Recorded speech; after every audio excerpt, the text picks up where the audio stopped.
In Silverwood Springs, summer smelled like fresh-cut grass, ocean air, and slow-cooked ribs. It was the kind of town where neighbors waved from their porches and backyard barbecues stitched the community together. But sometimes, even in paradise, control creeps in, hidden behind clipboards and community standards. My name's Daniel Brooks, and I never set out to start a revolution. I just wanted to grill a few burgers on a Saturday afternoon. I didn't know a single steak on my grill would spark a battle over freedom pride, and what it truly means to be part of a neighborhood. This isn't just a story about a barbecue. It's about standing up when it would have been easier to sit down, and what happens when one voice becomes a chorus. You could smell summer in Silverwood Springs before you ever felt it. It wasn't the ocean breeze or the jasmine lining the sidewalks. It was the unmistakable, mouth-watering scent of barbecue. For Daniel Brooks, that smell meant home. His small ranch house sat on a quiet cul-de-sac shaded by old maples, with Max, his overzealous black lab, always sprawled in the sunniest spot. After a week of drafting blueprints and juggling freelance gigs, Daniel lived for Saturdays like this, beer in one hand, tongs in the other, ribs sizzling over open coals. He had no idea today would be different. It started innocently enough. The grill popped and hissed. Max barked at a squirrel. Daniel's playlist of classic rock drifted lazily through the air, and then the sound of heels clicking against pavement. He looked up to see a woman storming down the sidewalk, posture ramrod straight. Clipboard clutched like a weapon. Daniel recognized her from the HOA newsletter, Beatrice Monroe, the newly elected president. A name whispered with a mix of fear and exhaustion among the neighbors. Beatrice's eyes narrowed as she approached. Daniel caught the glint of disdain before she even opened her mouth. "Good afternoon," she said in the kind of tone that suggested it was anything but. "I'm Beatrice Monroe, president of the Silverwood Springs Homeowners Association." Daniel nodded politely.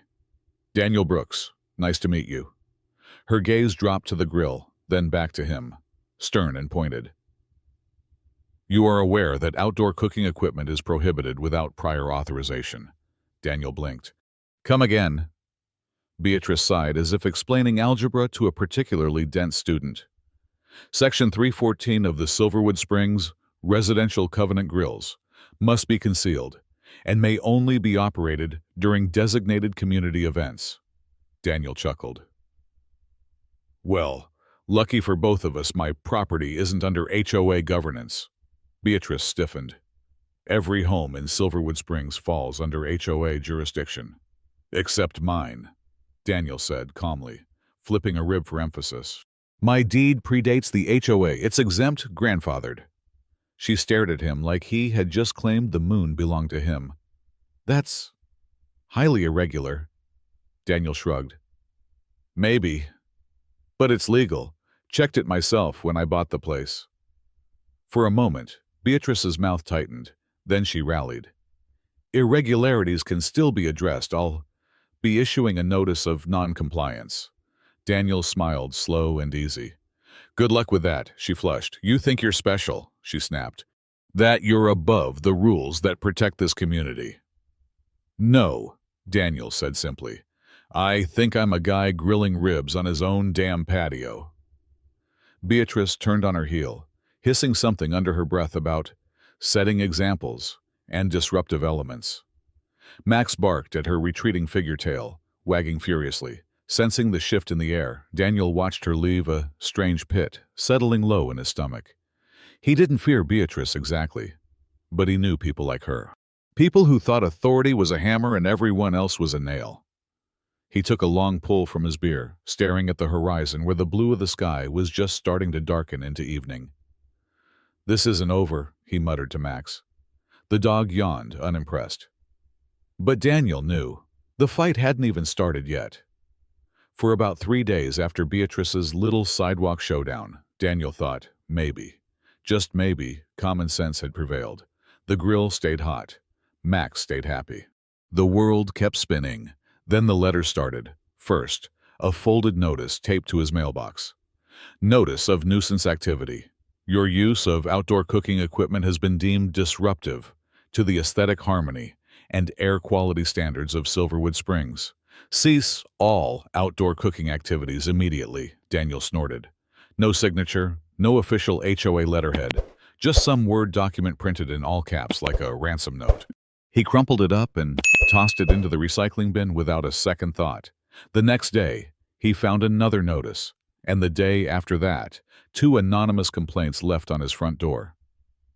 Your grilling is upsetting nearby residents. Smoke causes allergies in our sensitive community. Consider your neighbors before selfishly polluting the neighborhood. Daniel's gut tightened, not from fear, but from anger. He'd seen this tactic before, pressure by isolation. No formal legal channels, just persistent harassment to make life miserable. The fourth morning, a knock rattled his door just after sunrise. It was a city inspector, clipboard in hand. Sheepishly apologizing as he explained he'd received multiple complaints about possible code violations. He looked around, checked the property, checked the grill, and sighed. Honestly, Mr. Brooks, the inspector said, you're fully within your rights, your property's up to code. Seems like somebody's trying to make a mountain out of a molehill. Daniel nodded grimly. More like a mountain out of a hot dog, he muttered. That weekend, things took an uglier turn. The neighborhood Facebook group exploded with posts about dangerous backyard activity and selfish homeowners endangering community peace. None mentioned Daniel by name, but everyone knew exactly who they meant. Photos of smoke rising from his backyard started circulating, captioned with thinly veiled threats like, "Is this the kind of neighbor we want here?" Daniel sat at his kitchen table, scrolling through the comments, jaw tight. Some neighbors defended him, people like old Mr. Simmons from 2 doors down, and a single mom named Jenny, who always brought her daughter to his barbecues. But others stayed silent. The silence cut deeper than the insults. Maybe they're afraid, Jenny said quietly, one evening, bringing over a 6-pack in solidarity. You know how Beatrice operates. Anyone who speaks up, she finds ways to make their lives hell, Daniel nodded, staring out at the darkening street, fear. That's what Beatrice was really selling. He leaned back, drumming his fingers on the table. He could do what most people did, lay low, keep his head down, hope the storm blew over, or he could fight back. Not with fists, not with shouting, but with facts, with truth, with everything. Beatrice didn't expect a guy with a grill and a golden retriever to know how to use. By the end of that night, Daniel had a plan.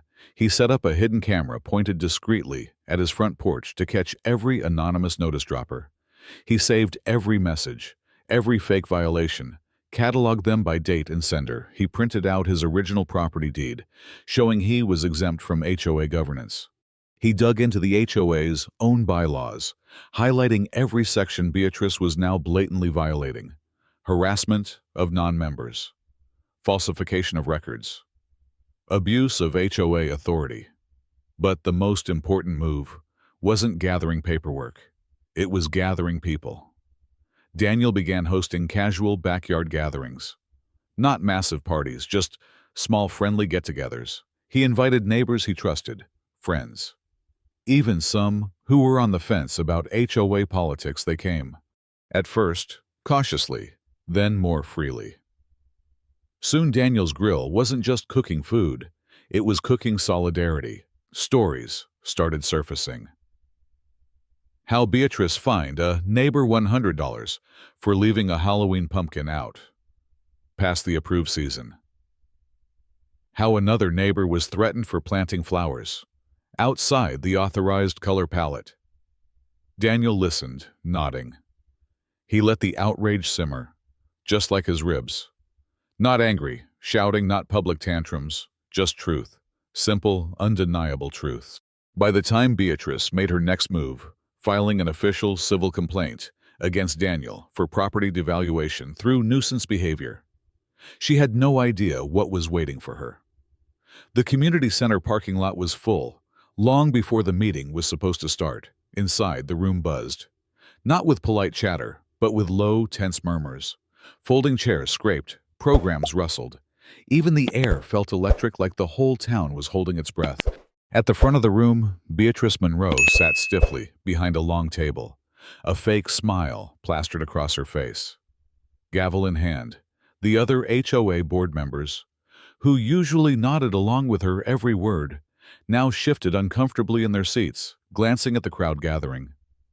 Daniel Brooks walked in carrying nothing but a worn manila folder and a calm, steady gaze. No anger, no panic, just certainty. He could feel the eyes following him, some wary, some hopeful. Jenny waved from a back row. Mr. Simmons gave him a thumbs up.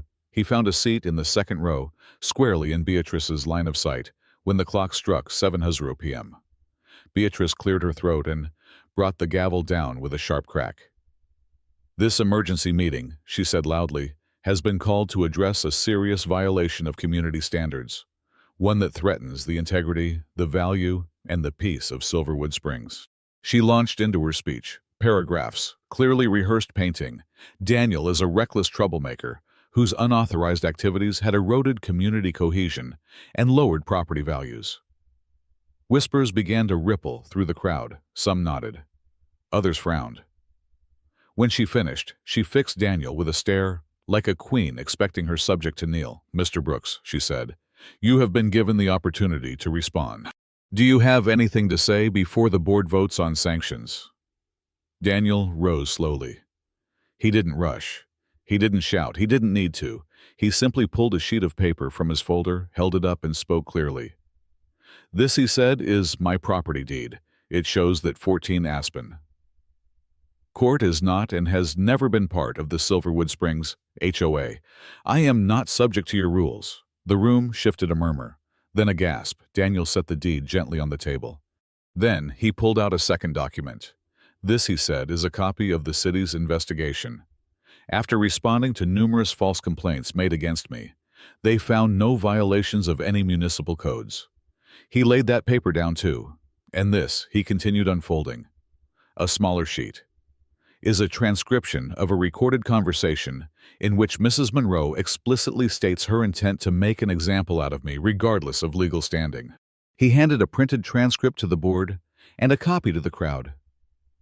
You could hear a pin drop. Beatrice's face turned the color of overcooked salmon. Daniel took a breath, feeling the weight of the room tip. "But this isn't just about me," he said, his voice steady, but full of fire. "This is about every person here who's been bullied, intimidated, fined for leaving a flower pot the wrong shade of blue or daring to hang Christmas lights before Thanksgiving." A low rumble of agreement rolled through the crowd. "We're not children who need policing. We're neighbors, friends, families. Communities aren't built with fines and threats. They're built with trust and fairness and a little forgiveness when someone's grass grows too long or a barbecue runs a little late." Several people nodded. A few clapped.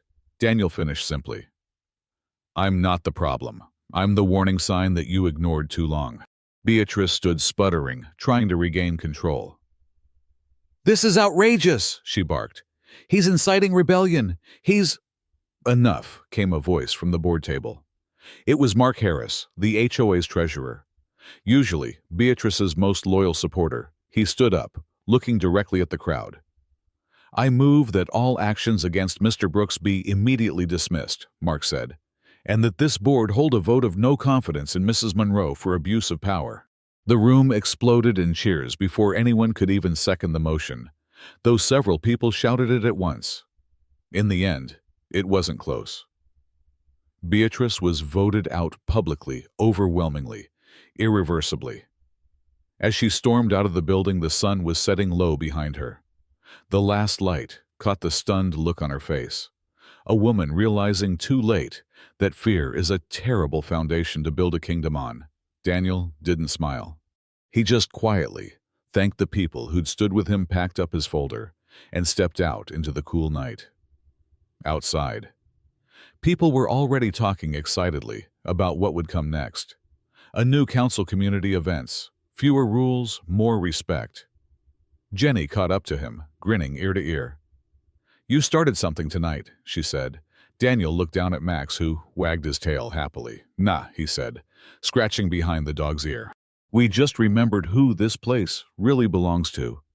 And somewhere in the background, faint but unmistakable, the scent of barbecue already floated back into the Silverwood Springs night.